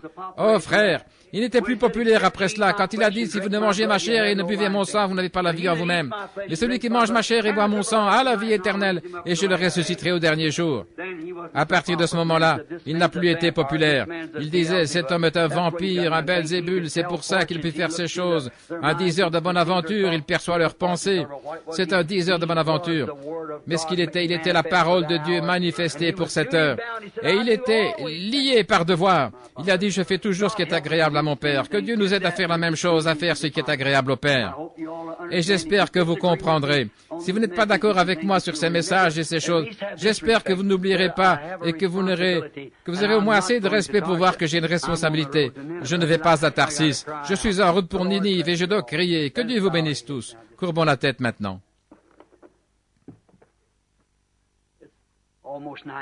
Il est presque 9h30. Je ne vais pas vous retenir, mais j'aimerais savoir une chose si possible ce soir. Il y en a-t-il ici qui ne sont pas exactement où ils devraient être en Christ, mais vous voudriez y être et vous désirez y être? Est-ce que vous voulez simplement lever la main et dire « Frère Branham, priez pour moi. Que Dieu vous bénisse. » Regardez toutes ces mains. Je suis ici, Frère Branham, pour me rapprocher de Dieu. Et si vous aviez la tête levée, moi aussi j'ai la main levée. C'est pour ça que je suis ici. J'ai fait tout comme vous. Mais oh, l'autre jour, une des choses les plus glorieuses est arrivée. Et maintenant, je sais ce que je dois faire. Et je prie Dieu de vous donner cette compréhension claire. C'est là. S'il y a une question dans votre pensée, il doit y avoir une réponse quelque part pour répondre à cette question. Ma prière, c'est que Dieu vous fasse voir la réponse à cette question pendant ces moments. Si vous êtes malade, que Dieu vous guérisse. Nous allons avoir des services de guérison pratiquement chaque soir, je pense. Et nous allons prier pour les malades. Nous ferons tout ce que nous pouvons pour vous aider. Et faites tout ce que vous pouvez pour nous aider.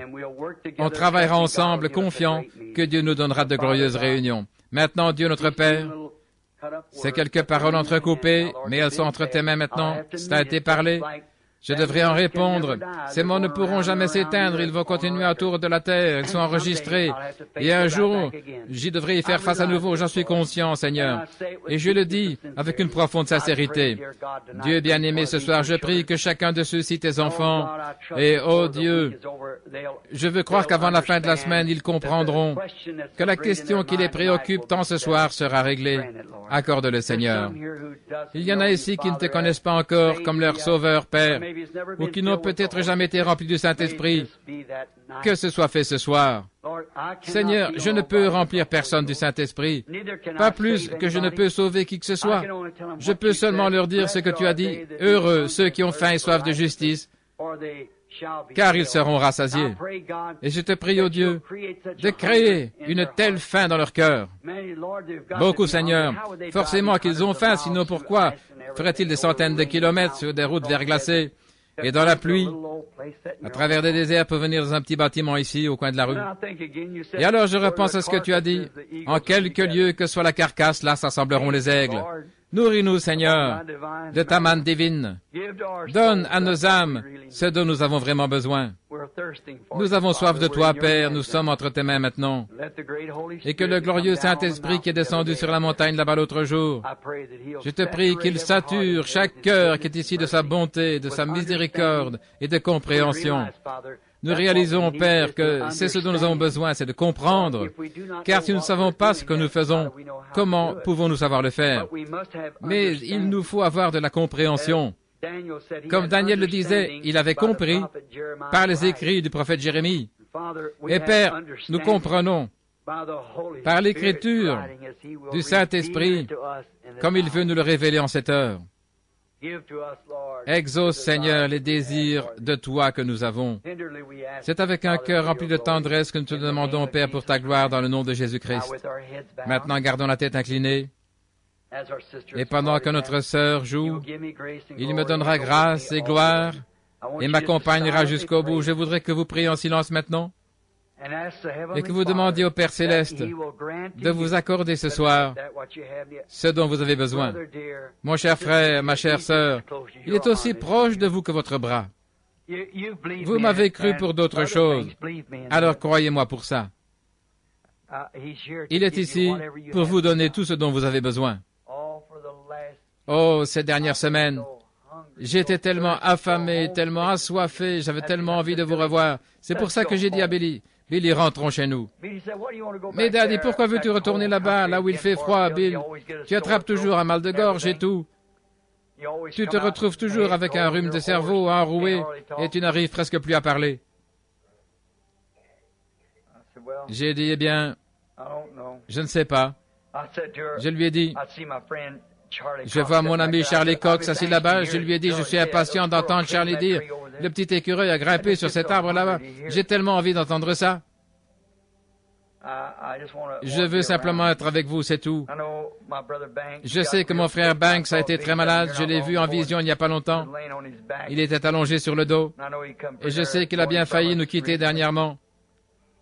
Quand je vous regarde, chacun de vous, l'autre soir, j'entrais à la réunion des hommes d'affaires du plein évangile, et le vieux Shakarian Pop, le père de Démos, d'habitude, il était assis là, il regardait avec un sourire, et ce petit signe de la main, il n'était pas là, il est parti maintenant. Et puis j'ai dû aller vers cette famille avec le ainsi dit le Seigneur, leur fille aussi va mourir, Florence. Je l'ai vue en vision, je l'ai vue partir. Et je sais qu'elle s'en va. Et j'ai dit, priez, priez simplement. Vous savez, un prophète une fois avait été chargé d'aller dire à un roi de mettre sa maison en ordre. Alors il a prié et il lui a épargné sa vie 15 ans de plus. J'ai dit, priez. Mais de voir, je reviens. L'autre jour, j'étais assis là dans un restaurant en train de manger. Un homme s'est avancé vers moi. Il a dit, tu es bien Billy Branham, n'est-ce pas? J'ai dit oui. Il n'a pas dû me reconnaître à cause de ça.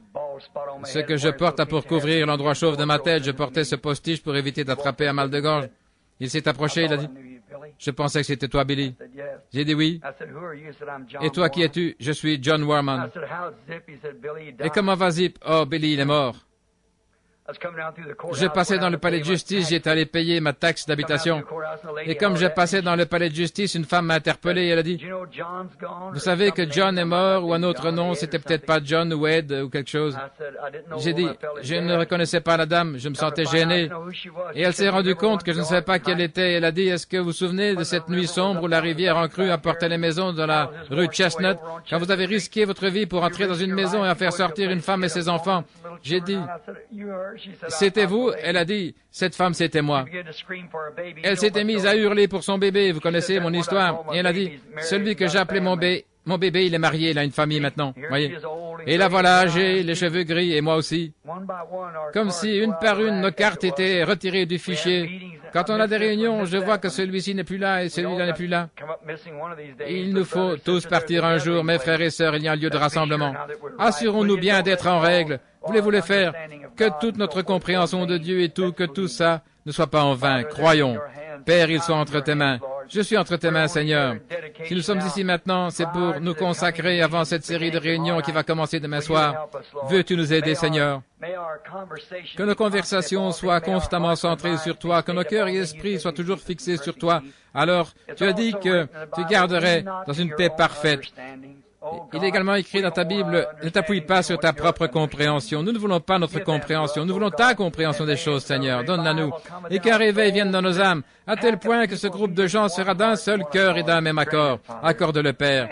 Accorde ces choses puisque nous prions dans le nom de Jésus-Christ.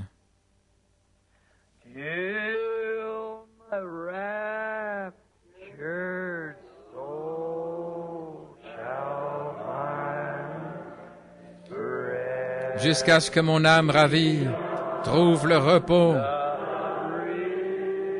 au-delà du fleuve.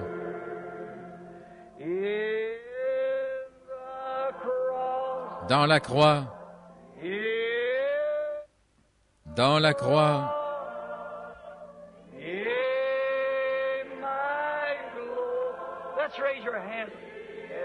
Et ma gloire à jamais.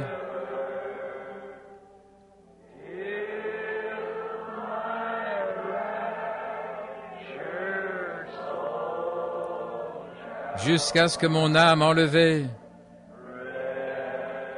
trouve le repos au-delà du fleuve.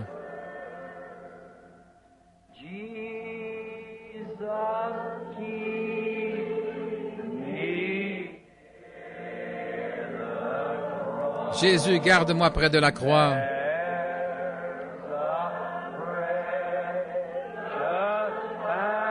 Là, il y a une précieuse fontaine.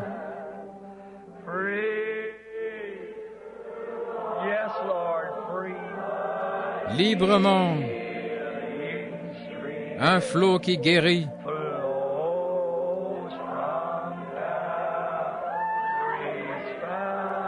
Coule de la fontaine du Calvaire.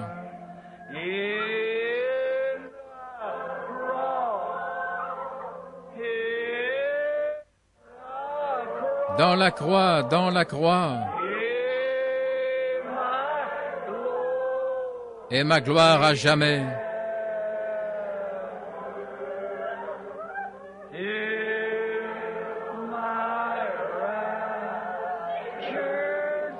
Jusqu'à ce que mon âme enlevée trouve le repos.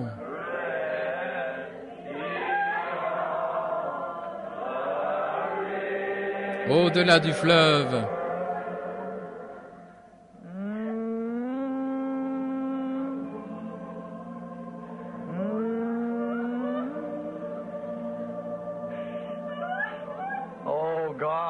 Oh Dieu,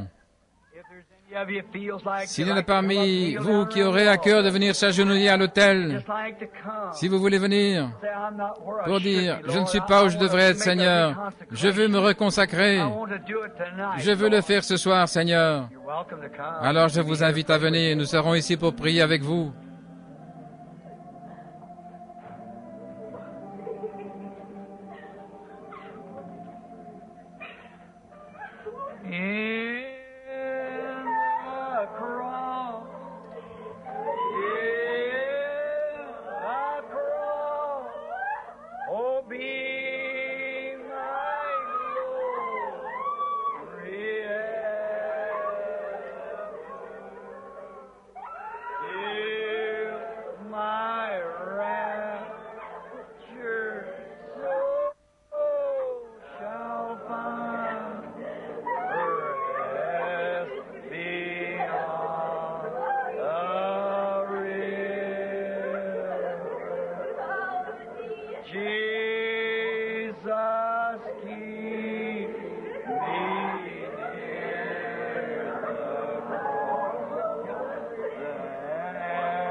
Prions chacun à sa manière maintenant.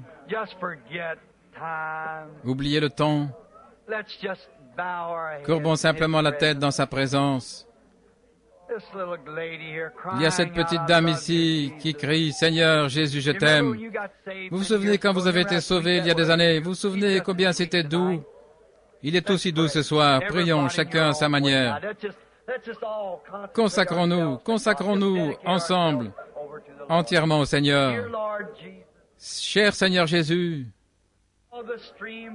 mon unique source de réconfort, plus que la vie pour moi. Qui ai-je sur la terre d'autre que toi, ou qui d'autre au ciel que toi? Dieu bien-aimé, nous prions maintenant que ta miséricorde et ta grâce soient envoyées sur chacun d'entre nous, Seigneur. Nous sommes ici autour de l'autel. Beaucoup n'ont pas pu venir jusqu'ici. Tu les rencontreras à leur place. Quoi que nous offrions, Seigneur, tu es prêt à l'accepter. Si nous t'offrons seulement notre temps, tu l'accepteras. Du talent, tu l'accepteras. Mais Seigneur Dieu, ce soir, nous allons plus loin que ça. Nous offrons tout ce que nous sommes, tout ce que je suis, tout ce que je peux m'attendre à être. Tout est en toi, Seigneur. Nous te prions de prendre nos prières que voici dans ton cœur, Seigneur, et de nous donner de la grande profondeur du Saint-Esprit, afin que nos vies soient changées, car nous voyons que nous approchons de la fin maintenant. Ça ne peut plus être très long. Comme nous voyons jour après jour nos bien-aimés qui s'en vont, les jeunes comme les vieux, nous savons bien que ça devra bientôt frapper à notre porte aussi. Et ce soir, Seigneur, pendant que nous sommes en possession de toutes nos facultés, assis ici, à genoux, debout, dans quelque position que nous soyons, reçois-nous, Seigneur Dieu. Prends-moi, Seigneur. Je ne suis rien, mais quoi que je sois, Seigneur, si tu peux arriver à te servir de moi, je me consacre à toi. Je prie, Dieu bien-aimé, pour chacun de ceux-ci, ces braves gens pour lesquels j'ai pleuré quand je me tenais là-bas dans les montagnes de l'Arizona. Voilà qu'ils sont ici à genoux autour de l'autel ce soir avec nous, en train de prier, de consacrer nos vies. Nous t'aimons, Père, plus que notre propre vie. Nous t'aimons plus que notre famille. Nous t'aimons plus que femmes, enfants, père, mère, sœur, frère, mari, femme. Nous t'aimons, Seigneur Jésus. Fais en sorte que ça devienne une telle réalité dans nos cœurs, Seigneur. Répands une huile de joie dans nos âmes cette semaine, Seigneur. Donne-nous un bain, un lavage de la parole, par l'eau de la parole, en distribuant à chacun de nous la vérité. Il y en a beaucoup ici ce soir, Seigneur, et beaucoup aussi qui viendront, qui sont dans la confusion sur ces sujets vitaux. Ô Dieu, ouvre dans la maison de Dieu cette source qui est là pour nous purifier. Je te prie, ô Dieu, de nous laver et de nous purifier dans ton sang, et de faire de nous de nouvelles créatures, et donne-nous la grâce et la force d'apporter la parole de vérité dans sa révélation divine de l'être de Jésus-Christ. Qu'il apparaisse devant nous, Seigneur, qu'il vienne guérir nos maladies, pardonner nos péchés, remplir nos cœurs affamés de la bonne nouvelle qui sera le sujet d'une grande joie, l'Évangile manifesté dans nos vies. Bénis chaque pasteur, chaque conducteur de chant, chaque moniteur de l'école du dimanche. Bénis-nous tous ensemble, Seigneur, car vraiment nous t'aimons. Et maintenant nous sommes à toi, Seigneur, dans cette consécration. Dans le nom de Jésus-Christ, utilise-nous maintenant selon ta propre volonté. My faith looks up to thee. Ma foi regarde à toi.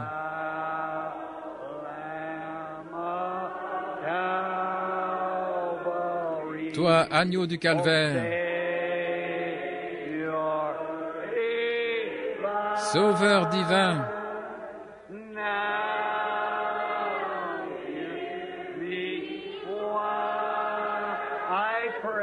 exauce ma prière.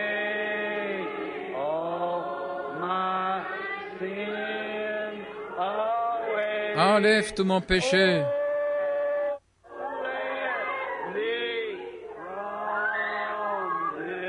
Oh, laisse-moi à partir d'aujourd'hui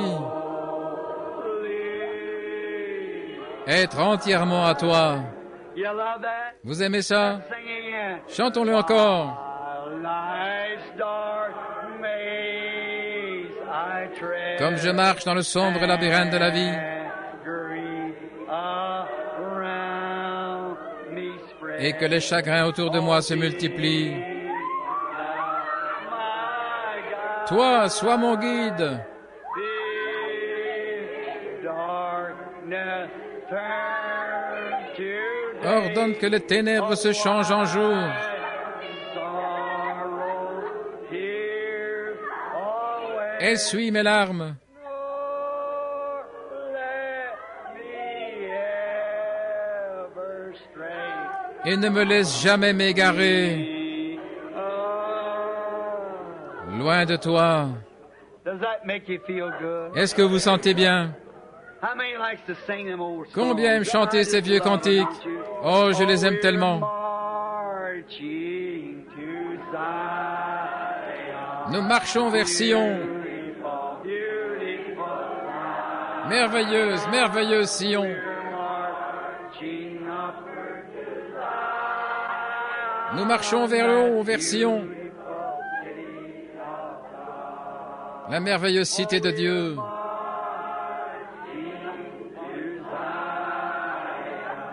Oh, beautiful, beautiful Zion. We're marching upward to Zion, that beautiful city of God. Come we that love the Lord. Allons, nous qui aimons le Seigneur, Our joys be known. faisons connaître notre joie. Join in the song with sweet accord. Chantons ensemble d'un même cœur. The song with sweet accord. Chantons d'un même cœur.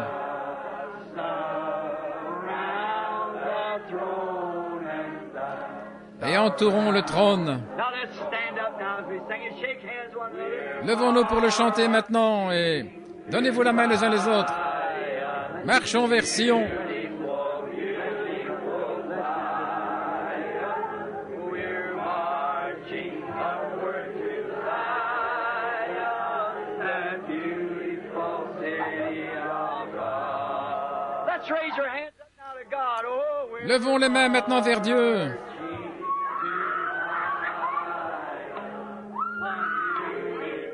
beautiful Zion. We're marching upward to Zion, that beautiful city of God. Oh, we're marching to Zion. Oh, beautiful, beautiful Zion. We're marching upward to Zion.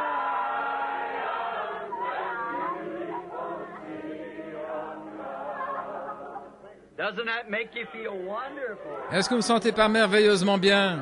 Oh, let's just raise our hands and Oh, just levons les mains et louons-le, chacun à sa façon. Seigneur Jésus, toi, la rose de Saron, le lys de la vallée, l'étoile brillante du matin, le plus beau d'entre 10 000, toi, mon unique source de réconfort, plus que la vie pour moi. Comme nous t'aimons, prête l'oreille maintenant, Seigneur. Comme nous te remercions, combien nous te louons. Bénis-les, ô notre précieux Seigneur et Sauveur. Accorde ces choses, Seigneur, accorde-le.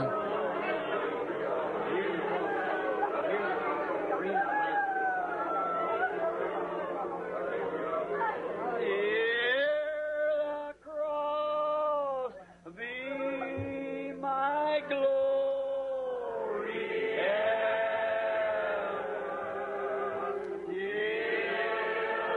Que ma gloire soit à jamais près de la croix, jusqu'à ce que mon âme ravie trouve le repos. au-delà du fleuve. J'ai l'impression qu'il y a quelque chose qui est devant nous. Maintenant, souvenez-vous, je crois que je suis en train de prophétiser. De grandes joies nous attendent. Croyez-le, c'est vrai.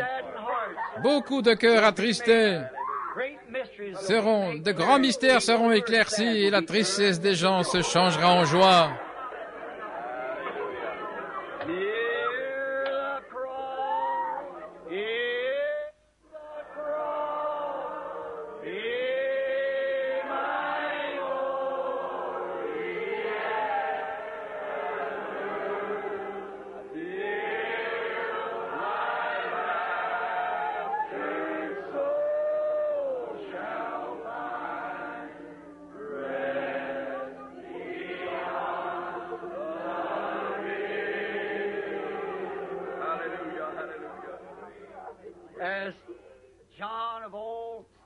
Comme Jean autrefois, quand il était devenu trop vieux pour prêcher, on m'a dit qu'il restait assis et qu'il criait de toutes ses forces. Petits enfants, aimez-vous les uns les autres. Aimez-vous les uns les autres. Ne laissez rien se mettre entre vous. Ne laissez rien de tel s'approcher. Peu importe ce que c'est, assumez-le. Nous sommes en route vers Ninive. Voyez, n'embarquez pas sur ce vieux bateau pour Tarsis où vous n'êtes plus en communion. Avançons vers le flot des bénédictions de Dieu. Je crois que nous en aurons. Je crois notre Père. Vous vous sentez mieux maintenant, sœur? C'est bien. C'est comme ça que j'aime voir naître les enfants. Je me souviens, il y a bien des années, à cet endroit même, quand je pense que des milliers sont nés et sont entrés dans le royaume de Dieu ici même. On était bien loin de se douter quand on était là. Oh, moi l'Éternel, j'ai planté, je l'arroserai jour et nuit. Et il l'a fait, il l'a fait. Que Dieu vous bénisse. Maintenant, comme nous courbons la tête, maintenant demain soir, souvenez-vous, les réunions auront lieu là-bas, à la salle de l'école. Et il y aura quelqu'un pour indiquer le chemin parce qu'il y aura des nouveaux qui arriveront. Si vous l'aimez, dites Amen. N'est-il pas merveilleux? Je me tenais ici au bord de la rivière et je chantais ce vieux cantique.